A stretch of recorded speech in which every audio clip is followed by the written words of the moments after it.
to you a bit about a vision for how we can transform not just one, but two multi-trillion-dollar industries, education and healthcare. 7 years ago, I started medical school here at Johns Hopkins. It was a culmination of years of hard work, perseverance, and what must have been at least an acre worth of coffee beans. And then, 2 years into the program, I decided to leave.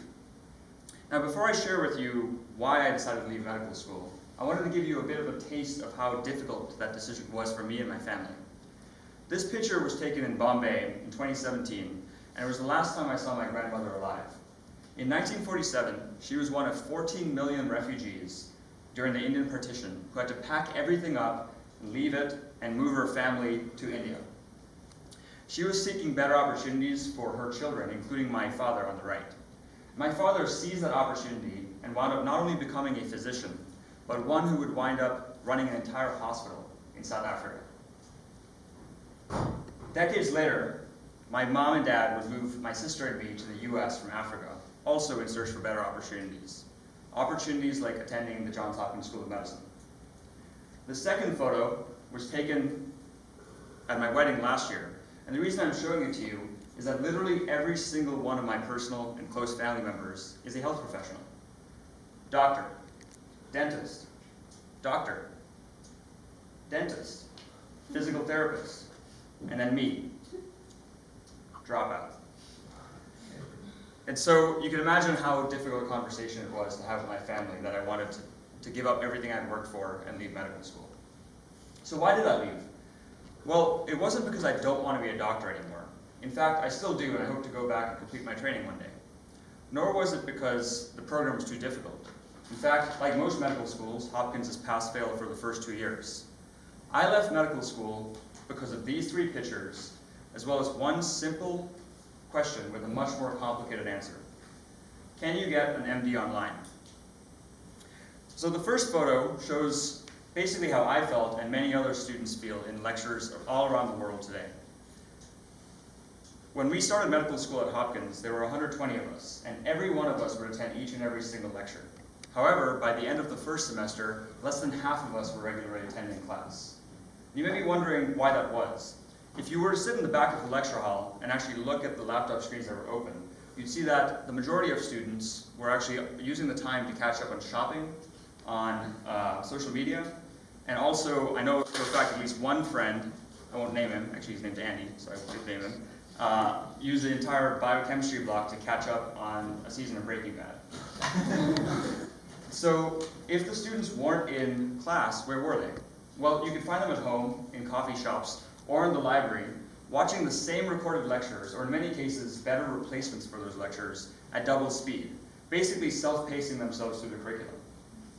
Now, medical students around the world are demanding more efficient ways of learning. One example of that is right now, most forms of education are time-based, meaning all 120 of my classmates and I at Hopkins took the same exact courses and had to earn the same number of credits in order to graduate in 4 years. However, we wanted to propose a better way of doing things, a competency-based framework of education, which would take into account all the unique skills and backgrounds we had going into medical school. Let me give you a story. So this is my best friend, Ryan, from med school. We were anatomy partners, and we wound up becoming co-founders of Osmosis. And so in our second semester of medical school at Hopkins, we both worked, like the rest of our classmates, took a 6-week neuroscience course. The same lectures, the same labs, etc. However, one difference between Ryan and me, and we share a lot of things in common, but one important difference is that the previous half-decade before entering medical school, Ryan had spent that entire time earning a PhD in neuroscience. So he could have easily tested out of the neuroscience course within a week, if not taught the course himself. But he was stuck there with the rest of us, basically accumulating debt and wasting his time. He could have easily basically tested out of the course, as I mentioned, and then saved himself in the process about $10,000, because that's essentially what 6 weeks of medical school costs. And last year's graduating class had a median debt of $200,000. So if we are able to switch from time-based to competency-based education, we'd be able to not only produce clinicians faster, but also at a cheaper cost for them. The second photo depicts what's known as the gray wave, essentially the rapid aging of the population.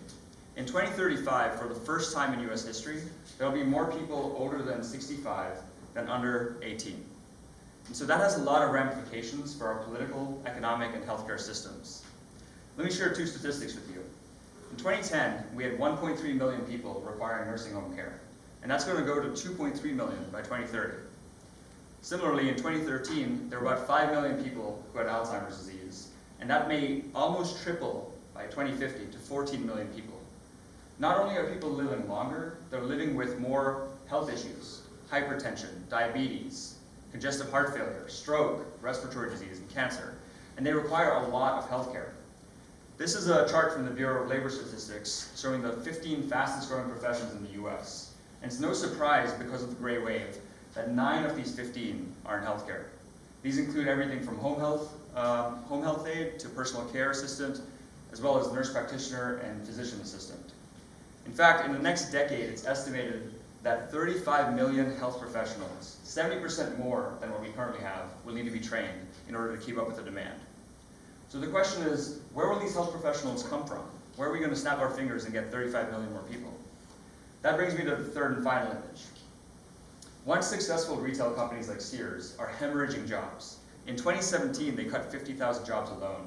And in 2013, they had 2,000 stores. Now they're down to less than 500 stores. And the bleeding shows no signs of stopping.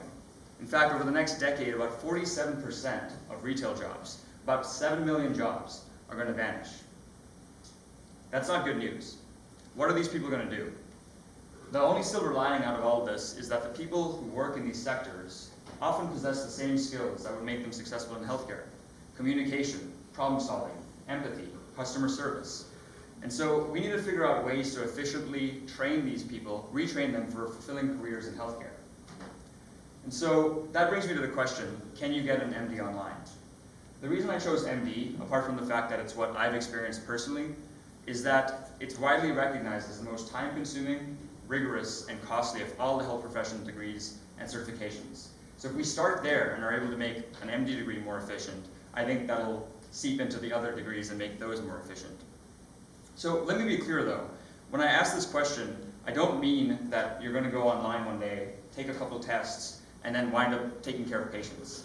That would be kind of crazy. I think what we mean is, let's replace the time-consuming didactic portions, the lecture-based portions, with more efficient competency-based education that can be done online for a fraction of the cost of requiring faculty time and lectures. And so that's why I left medical school, for that vision, which if we go back to the 3 pictures and rearrange them, essentially the issue we're trying to solve here is, on the left we have millions of people over the next decade who are going to require new jobs. And on the right, also over the next decade, we have millions of people who are going to require healthcare. And expecting the current model of education to fulfill that gap it won't work. And so that's why I left medical school, is to create a learning platform, basically the predecessor of an online medical school, to do this at scale, where instead of training hundreds of thousands of people, we can train millions of people, and we can retrain them. So Ryan, my co-founder, and I left medical school at Hopkins, and soon after recruited the team that ran Khan Academy, Health and Medicine. And they joined us, and now we have created the largest library of medical education videos and associated platform features to make sure that people are learning this material and retaining it. And so here's a couple examples of videos that we've produced. Our library is about 1,200 now, and it grows by about 50 a month. We have videos on procedural skills, on how to interpret the electrocardiogram signals, how to diagnose pneumonia using chest x-rays, and also how to write good progress notes and take care of patients. So far, we've reached over 1 million current and future health professionals, and we're just getting started. These professionals have watched our videos and consumed our other content over 100 million times since we started. And so, in the process of creating Osmosis, there were 2 surprising things that kind of came about that we totally weren't expecting, but were more than welcome. The first is that patients and family members were actually coming to Osmosis to learn. So the same content we were producing for health professionals apparently appealed to patients as well. On our video on Cushing syndrome, for example, Jeff said, "My brother has been facing obesity problems for over 2 years. Even after multiple visits to various specialists, we never understood what was happening with his body. Because of this video, we checked his cortisol levels and found out they were 5 times the normal range. Thank you. Hopefully an endocrinologist will be able to help us out." Similarly, Chelsea said, "As someone who was diagnosed with premature ovarian failure at the age of 14, It's nice to finally know what's going on, because I didn't understand a single thing my doctor said except for the fact I wasn't able to have children. Thank you so much for this. I'm glad I have a better understanding of it. So what we're finding in the process of creating osmosis is that patients and their loved ones have an urge to educate themselves and empower themselves to take control of their own health journeys. The second kind of surprising thing that happened as we were building osmosis was very soon we started hearing from students in other countries who wanted to translate our videos to bring them to their classmates as well as patients in their countries. And so to date, we've had hundreds of our videos translated into dozens of languages. We even have official Osmosis Mandarin and Osmosis Vietnamese channels and are starting to launch more channels like that. I wanted to share one particularly meaningful collaboration we did with students in Syria to translate videos into Arabic. And I'm going to let Lamia at University of Damascus describe this in about a minute video.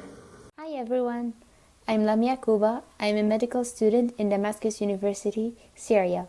Living in Syria made it difficult for everyone to purchase a subscription. Realizing how important and helpful Osmosis is for every medical student, I contacted Osmosis by email. They gave us a very generous offer that we are forever grateful for. I gathered 35 students from my class to translate Osmosis video subtitles into Arabic, and in return, Osmosis gave all the students in my med school free access to their platform. Soon after, the news spread all over the country, and students from Aleppo and Tishreen universities joined us as well. And we worked together translating all the videos into Arabic and providing the Arabic-speaking audience with a reliable resource of medical knowledge. Thanks to Osmosis' generosity, more than 1,000 of Syria's future doctors have joined the platform, gaining access to one of the best online resources of medical education in the world. This is a particularly meaningful story to me in collaboration because, as I mentioned, my personal family journey began 72 years ago when my grandmother was a refugee trying to escape to India. And so even though I left medical school, and I know she would have been disappointed to hear that, I'd like to think that she's really proud of what we've accomplished already at Osmosis, and again, the fact that we're just getting started. And so, again, the reason I left medical school was because of this problem. We need to educate 35 million more health professionals in the next decade to keep up with the demand. And my last question for you all is, will you be one of them? Thank you very much.